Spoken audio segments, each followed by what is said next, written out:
থেকে দইটা ছাঁকনি দিয়ে ছেঁকে রাখবেন। জলটা বেড়ে যাবে দইয়ের, তো শক্ত হয়ে যাবে সুন্দর, আপনারা ইউজ করতে পারবেন। এটা আমি দিয়েছি কস্তুরি মেথি, লঙ্কা পাউডার, ধনিয়া পাউডার, লবণ দিচ্ছি, চাট মশলা দিচ্ছি, ঠিক আছে। তো এটা দেখতে পাচ্ছেন কি কি দিয়েছি। তারপরে গরম মশলা দিব, তারপর আমার আদা, এটার মধ্যে আদা, রসুন আর কাঁচা লঙ্কা দেওয়া আছে, মিক্সিতে পিষবে।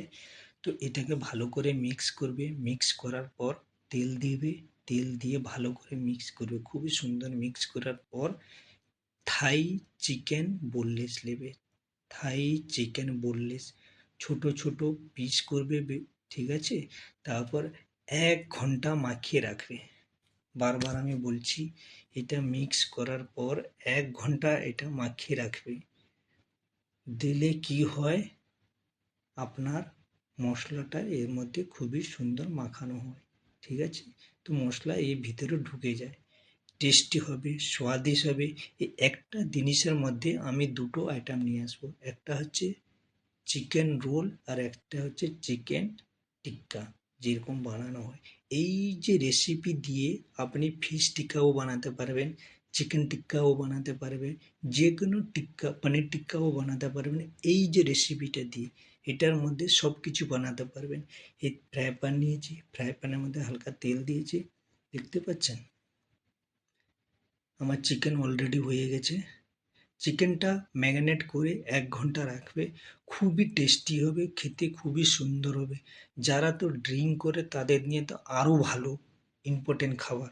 এই দেখতে পাচ্ছেন আমি রোল বানাচ্ছি, এটা ময়দা না, এটা হচ্ছে আমি আটা দিয়ে বানাচ্ছি। তো আপনারা মন দিয়ে ভিডিওটা দেখবেন, খুবই ভালো টেস্টি খাবার আপনারা বাড়িতে বানাবেন। এটা আমি চিকেন রোল বানাচ্ছি, এই আমার রোলের জন্য আমি তৈরি করছি। এটা আমার হয়ে গেল রুটির মতো, ঠিক আছে। তারপর আমি আন্ডা দিয়ে যেরকম রোল শাঁকা হয়, বানানো হয়, ঠিক আছে। এটা দেখতে পাচ্ছেন হারি চাটনি দিয়েছি, আগে টমেটোর সস দিয়েছি, তারপর আমি চিকেন দেব, তারপর আমি গাজর, ক্ষীরা, ধনিয়া পাতা, দেখতে পাচ্ছেন, তারপর পেঁয়াজ দেব। এর উপরে আমি যে মশলা দেব সেটা হচ্ছে ভালো।